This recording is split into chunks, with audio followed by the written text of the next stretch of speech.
e a própria Alemanha, no pós-guerra, a Alemanha que teve um papel triste na Europa naquela altura, beneficiou de alguns perdões depois na sua recuperação. Portanto, a Alemanha precisou também de recuperar e a Europa foi, de certa forma, a Europa da altura, foi solidária nesse aspecto e beneficiou inclusive de perdões da sua dívida. Portanto, hoje vivemos noutra guerra, vivemos tempos bastante diferentes, mas apenas para resumir, eu acho que não devemos falar disso já.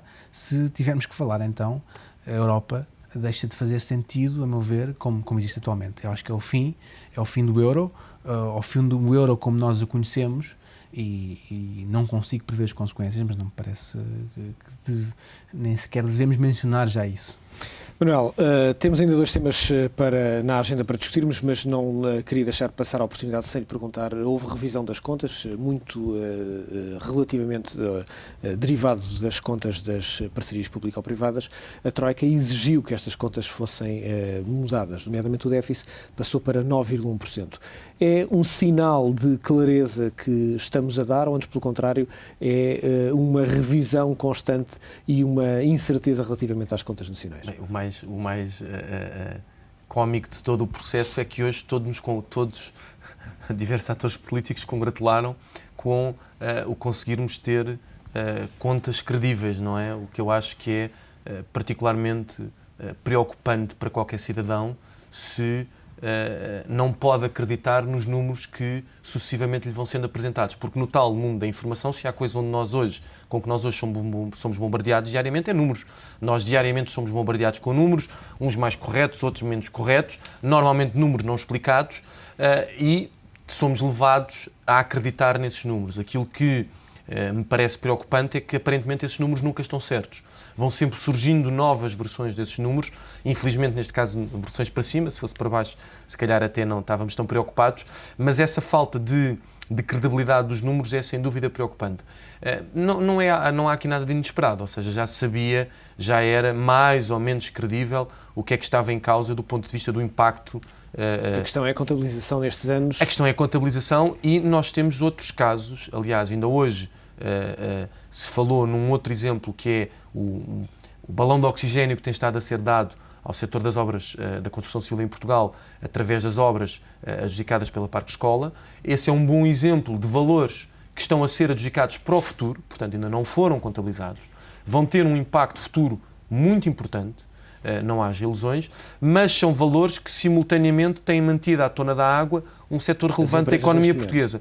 E é este problema que nós temos de equacionar. Mais uma vez voltamos, parece que estamos um bocadinho aqui no disco do repete, mas voltamos ao modelo de desenvolvimento. Se nós temos um modelo onde é um investimento público que sustenta uma parte significativa da atividade económica, nós inevitavelmente vamos nos confrontar com um momento onde não há dinheiro que sustente esse investimento. Manuel, nós estamos mesmo em cima, começamos a ficar em cima do tempo e este é um tema que não podemos passar para a semana. Em 37 anos, o que é que mudou na economia portuguesa desde o 25 de Abril? Muita coisa. Nós passámos para uma economia claramente centrada nos serviços. Eu diria que essa é a mudança mais radical.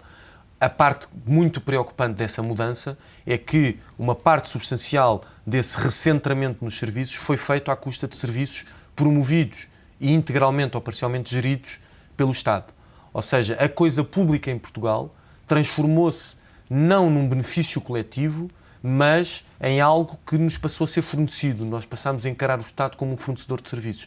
O que, curiosamente, contribuiu em muito para uma imagem depreciativa que os portugueses têm do Estado. Ou seja, parte daquele tal pessimismo é porque os portugueses, nestes 37 anos, criaram uma expectativa de que algo lhes iria ser dado. E não foi correspondido. E não foi correspondido. Ou seja, se calhar nós estamos aqui naquele eterno problema da pirâmide da expectativa face à satisfação.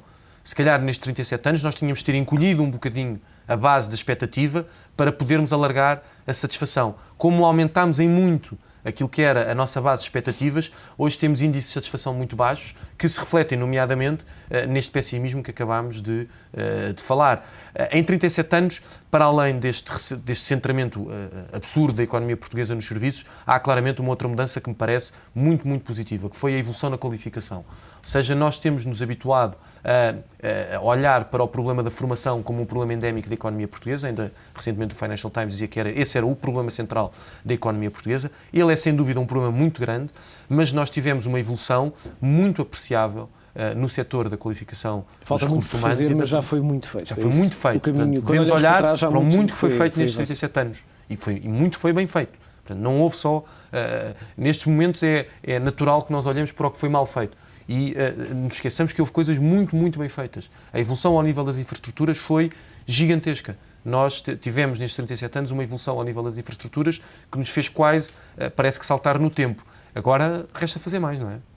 Francisco, se é possível sintetizar 37 anos em 2 minutos. Sintetizar, de certa forma, é preciso dizer, para que não haja dúvidas, que hoje em dia parece que há dúvidas. Nós vemos estudos de opinião que as pessoas dizem que parece que no dia 23 de abril de 1974 estávamos melhor do que estamos hoje. E, portanto, isso não faz sentido nenhum. Nós mudamos e mudamos para muito melhor, desenvolvemos imensamente, sob todos os pontos de vista. Obviamente que a liberdade tem as suas desvantagens, se é que podemos chamar de desvantagens, mas tem as suas responsabilidades e que, portanto, elas existem, mas mudou para muito melhor.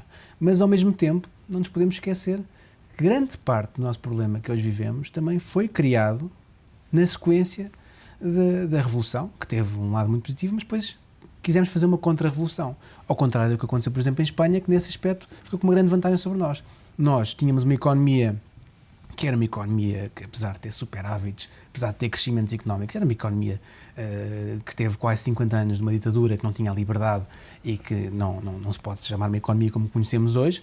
E depois estávamos no zero, passámos para abaixo de zero. Nós destruímos toda e qualquer espécie de capitalismo e de empresas que pudessem existir em Portugal. Portanto, nós começámos do zero e tivemos até ao finais dos anos 80, inícios de 90, para recomeçar a construir um setor financeiro, para começar a tornar uma economia de mercado, que é aquilo que traz desenvolvimento aos países. Portanto, nós vamos com muitos anos de atraso. E ao mesmo tempo que destruímos, por falar em déficit, ao mesmo tempo que destruímos, nós criámos um conjunto de direitos sociais que, do ponto de vista teórico, são positivos, mas que, como destruímos, como não começámos a partir daí a desenvolver, destruímos e criámos, passámos a viver totalmente em déficit a partir daí, sem capacidade de sustentar. Portanto, teve um lado muito positivo, não podemos negar. O 25 de Abril é uma coisa, um marco histórico que deve ser comemorado, mas depois tivemos um processo pós-revolucionário que destruiu a nossa economia. Francisco Proença de Carvalho, Manuel José Damasio, é sempre um prazer contar com o vosso comentário nestas noites. Desejo-vos o resto de uma boa semana. Voltamos a ver-nos de hoje.